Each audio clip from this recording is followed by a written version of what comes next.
And Kyle Wilson hopefully has a good career with Calgary, right? But the time had come now when it was all about accountability. And at 0-2, someone was going to pay the price. There are going to be changes. And I'm not saying this was all on Kyle Wilson, but they look at as you said, the talent and said, we got to get this kid in there. This kid's a winner. This kid wants to win. He's working very hard and has done so through preseason and rookie camp and training camp. So good to get him in there. And you're right about Scott Milanovich.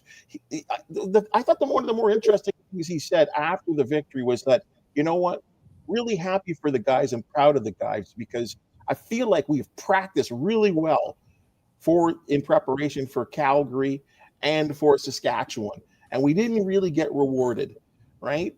So that tells me the guys are working. I don't think he's just bullshitting. I think he's just saying that, meaning that, you know what, the guys are working hard and it's going to come. It's going to come. It's going to come. And here we go. They got something going, maybe. Oh, they're going to work hard in practice because that's if you want to see Milanovich's top come off in practice, it comes off. It comes off in practice. You can hear him when they're not doing things right. You can hear him if he's on one end of the field. You can still hear him outside the stadium in your car because you know he's not very shy at practice about being a taskmaster. He's a very good coach, and he doesn't take BS. But he likes to patrol the sideline in peace. It doesn't mean, don't misunderstand the way he behaves at the sideline as that's the way he behaves in practice. Just on that note, there was a time during training camp where he was not happy with a couple of things that Bo Levi Mitchell did. And you heard it.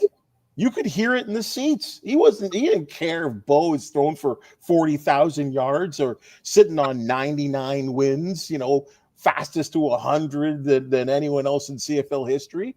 He let it all out, right?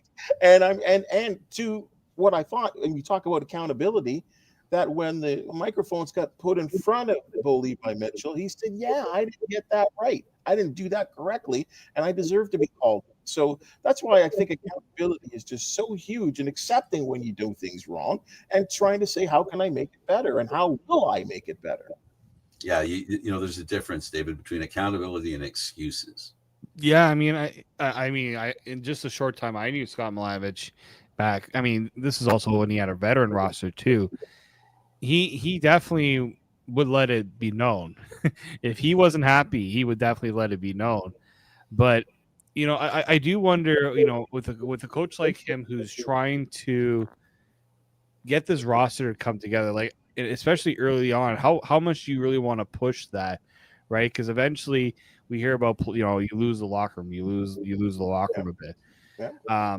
I don't think that's obvious that I haven't had with Scott at all, but I do wonder, you know, with certain coaches, you always hear coaches kind of warn out his welcome because it just gets to the point where it gets to be a little too much on the players. But I think I mean, Milanovich has the one thing that he can tell these guys: I've won, right? Not once, he's won twice, or he's won multiple times, right?